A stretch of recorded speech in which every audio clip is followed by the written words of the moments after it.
Hello friends, welcome back to my YouTube channel PK education core. एक कदम सफलता की ओर पीके एजुकेशन कोर के साथ। अगर आप किसी भी गवर्नमेंट एग्जाम के लिए तैयारी कर रहे हैं तो यहाँ पर GS, GK, polity, history, current affair और यूपी पीसीएस या फिर किसी और स्टेट पीएससी की अगर मैं बात करूँ, यहाँ पर तैयारी कराई जाती है। तो अगर आप चैनल पर नए हैं और अभी तक अगर आपने सब्सक्राइब नहीं किया है तो प्लीज़ चैनल को सब्सक्राइब कर लीजिएगा, और अगर बेल आइकन को प्रेस नहीं किया है तो बेल आइकन को प्रेस कर लीजिएगा, ताकि जब भी मैं कोई नया वीडियो डालूँ आपके पास नोटिफिकेशन आसानी से पहुँच सके। लास्ट लेक्चर में मैंने जो बात करी थी आपके साथ, वो की थी मैंने राष्ट्रपति चुनाव के बारे में। राष्ट्रपति के पद के लिए क्या क्या शर्तें होनी चाहिए, उसके लिए क्या क्या योग्यता होनी चाहिए, क्या कोई भी व्यक्ति राष्ट्रपति पद का चुनाव लड़ सकता है, इन सभी चीज़ों को मैंने आपके साथ डिटेल में साझा किया था। अगर आपने वो वीडियो नहीं देखा है तो उसका लिंक आपको आई बटन में मिल जाएगा, आप उसे वहाँ से देख सकते हैं। क्योंकि ये जान लेना बहुत ज़रूरी है कि राष्ट्रपति पद का चुनाव कौन लड़ सकता है, क्या कोई भी व्यक्ति, भारत का आम व्यक्ति भी राष्ट्रपति पद के लिए चुनाव लड़ सकता है। तो इन सारी चीज़ों को आपको बारीकी से समझना होगा, तभी आप इस चैप्टर को आसानी से समझ पाएंगे और राष्ट्रपति चुनाव के बारे में जानकारी ले पाएंगे। तो चलिए, आज का टॉपिक है जो मैं आपके साथ डिस्कस करूंगी, वो है राष्ट्रपति पद के दावेदार। राष्ट्रपति पद की उम्मीदवार कौन है, और राष्ट्रपति पद की उम्मीदवार होने के साथ साथ क्या इनके जीवन परिचय है, क्या क्या विशेषताएं हैं, किस तरीके से इनका राजनीतिक करियर रहा, उन सभी को मैं एक एक करके यहाँ पर डिस्कस करूँगी। तो बात करूँगी मैं यहाँ पर द्रौपदी मुर्मू की। क्यों हाल ही में चर्चा में बनी हुई है ये, क्या कारण है, किस वजह से इनके लिए जो राष्ट्रपति पद का चुनाव है उसमें किस तरीके से ये दावेदार हैं, इन सभी चीज़ों को एक एक करके डिस्कस करेंगे। वीडियो में लास्ट तक जरूर बने रहिएगा, आपको वीडियो में बहुत अच्छा लगेगा और एक नई पर्सनालिटी के बारे में आपको जानने का बहुत कुछ मौका मिलेगा। जानते होंगे आप इनके बारे में, बेशक जानते होंगे, लेकिन जब से ये राष्ट्रपति पद के लिए दावेदार बनी हैं तब से इनकी पर्सनालिटी में एक अलग ही तरीके की चीज़ें हैं जो लोगों, हर किसी को जानना ज़रूरी है और पता भी होना चाहिए। तो देखते हैं राष्ट्रपति पद की उम्मीदवार, ये द्रौपदी मुर्मू हैं और ये राष्ट्रपति पद के लिए उम्मीदवार हैं, इसीलिए ये चर्चा में बनी हुई हैं। पहला पॉइंट यहाँ पर ये है। और इनके बारे में ये भी देखेंगे कि द्रौपदी मुर्मू जो हैं, इनका राष्ट्रपति पद तक का जो सफ़र है, जो उम्मीदवार तक का सफ़र है, वो किस तरीके से रहा, क्या क्या इनका राजनीतिक करियर रहा है, उन सभी को एक एक करके समझेंगे। तो हाल ही में इनको भारतीय जनता पार्टी बीजेपी के द्वारा या बीजेपी की तरफ से इनको राष्ट्रपति पद का उम्मीदवार घोषित किया गया है। क्या किया गया है? इनको राष्ट्रपति पद का उम्मीदवार घोषित किया गया है। इसके पहले की अगर मैं बात करूं,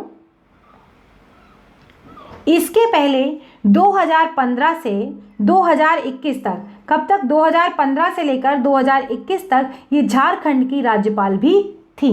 तो ये बहुत महत्वपूर्ण चीज़ है कि इनके बारे में क्वेश्चन पूछा जा सकता है एग्जाम में कि झारखंड की जो राज्यपाल थी वो कौन थी। और इनके साथ सबसे बड़ी चीज़ एक और भी है कि ये पहली महिला आदिवासी हैं जो राष्ट्रपति पद के लिए उम्मीदवार घोषित की गई हैं इस बार। तो ये पॉइंट आपको यहाँ पर समझ में आ गए होंगे।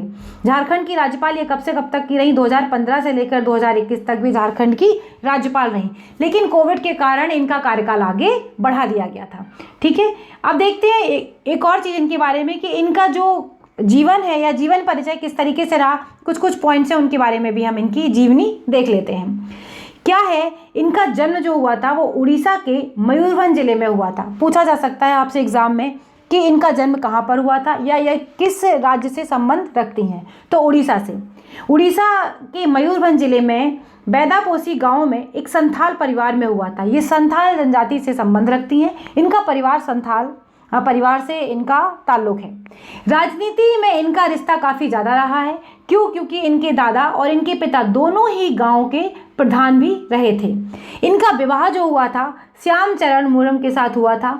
इनके 2 बेटे थे और एक बेटी। इनके दोनों बेटों की असामयिक मृत्यु हो गई और इनके पति का भी देहांत हो गया है। अब इनकी एक बेटी है। इन्होंने अपने व्यावसायिक जीवन की शुरुआत जो की थी वो इन्होंने Shri Aurobindo integral education research Rairangpur में शिक्षक के रूप में इन्होंने कार्य किया था और वहाँ पर अपनी जो सेवा थी वो वहाँ पर दी थी। और फिर धीरे धीरे करके ये राजनीति की तरफ बढ़ती चली गई। ठीक है, अब देखते हैं कि इनके राजनीतिक जीवन की शुरुआत किस तरीके से हुई। तो राजनीतिक जीवन की शुरुआत के लिए इन्होंने साल 1997 में रायरंगपुर मयूरभंज जिले में स्थित एक नगर है, वहाँ पर इन्होंने नगर पंचायत के पार्षद चुनाव में जीत दर्ज की और अपने राजनीतिक जीवन का आरंभ किया था। मयूरभंज जिले के बारे में थोड़ा सा जान लेते हैं क्योंकि एग्जाम में बहुत बार पूछा जाता है। मयूरभंज जिला भारत के उड़ीसा राज्य में स्थित एक जिला है। जिले का मुख्यालय क्या है? बारीपदा है और यह अनुसूचित जनजाति बहुल जिला है। संथाल और हो यहाँ की मुख्य भाषाएं हैं। सिमलीपाल राष्ट्रीय उद्यान यहाँ पर है। बहुत बार एग्जाम में पूछा जाता है कि सिमलीपाल राष्ट्रीय उद्यान कहाँ पर है, तो आपको पता होना चाहिए ये है उड़ीसा में। अगर और भी डीप में पूछा जाता है तो आपको पता होना चाहिए मयूरभंज जिले में है, इसलिए मैंने यहाँ पर 2 पॉइंट एक्स्ट्रा ऐड कर दिए हैं। वीडियो अगर आप देख रहे हो और आपको अच्छा लग रहा हो तो प्लीज़ एक लाइक ज़रूर कर दीजिएगा। इन्होंने भाजपा के अनुसूचित जनजाति मोर्चा के उपाध्यक्ष के रूप में भी काम किया है और ये भाजपा की आदिवासी मोर्चा की राष्ट्रीय कार्यकारिणी की सदस्य भी रही हैं। ये पॉइंट्स भी आपके लिए बहुत ज़्यादा उपयोगी हो जाते हैं। अब देखते हैं आगे और क्या है। द्रौपदी मुर्मू जो हैं वो उड़ीसा के मयूरभंज जिले की रायरंगपुर सीट से 2000 और 2009 में भाजपा के टिकट पर 2 बार जीती और ये विधायक भी रही हैं। इनको ऐसा नहीं है कि बस वहाँ की राज्यपाल थी इसलिए इनको तुरंत यहाँ पर राष्ट्रपति पद का दावेदार बना दिया गया। इसके पीछे पूरी एक पृष्ठभूमि है जो इनके करियर को और ज़्यादा आगे बढ़ाती है। उड़ीसा में नवीन पटनायक के बीजू जनता दल और भाजपा गठबंधन की सरकार में द्रौपदी मुर्मू को 2000 और 2004 के बीच वाणिज्य, परिवहन और बाद में मत्स्य और पशु संसाधन विभाग में भी मंत्री बनाया गया था। तो इनका करियर कोई राजनीति में बिल्कुल नया नहीं है। द्रौपदी मुर्मू मई 2015 में झारखंड की नवी राज्यपाल बनाई गई थी। आपसे पूछा जाता है, झारखंड पीएससी में कई बार पूछ लिया जाएगा कि नवी राज्यपाल कौन बनाई गई थी, तो आपको पता होना चाहिए। इनके कार्यकाल के बारे में भी पूछा जा सकता है आपसे, क्योंकि ये करंट के साथ साथ पीछे से भी क्वेश्चन जोड़ सकते हैं। झारखंड की पहली महिला राज्यपाल बनने का खिताब भी इन्हीं को हासिल है और साथ ही किसी राज्य की पहली महिला आदिवासी क्या है, सबसे ज़्यादा पॉइंट जो उठ रहा है वो क्या है कि पहली महिला आदिवासी कोई होंगी जो राष्ट्रपति पद के लिए दावेदार हैं। तो ये राष्ट्रपति पद के लिए भी और क्या रहा कि राज्य की पहली आदिवासी महिला भी यही रही हैं।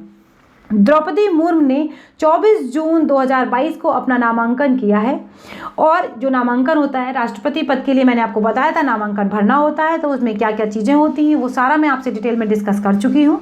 जिन लोगों ने वो वीडियो नहीं देखा उसका लिंक आपको आई बटन में मिल जाएगा, वहाँ से इसे देख सकते हैं। इनके नामांकन में पीएम मोदी प्रस्तावक और राजनाथ सिंह अनुमोदक बने हैं। तो ये इनके बारे में कुछ डिटेल थी जो मैंने आपके साथ शेयर की है। अगर आपने वीडियो देखा और वीडियो आपको अच्छा लगा हो तो प्लीज़ लाइक कर देना, शेयर कर देना और अगर चैनल पर नए हैं तो सब्सक्राइब कर लेना। अगले वीडियो में फिर मिलेंगे, तब तक के लिए बाय बाय दोस्तों, नमस्कार।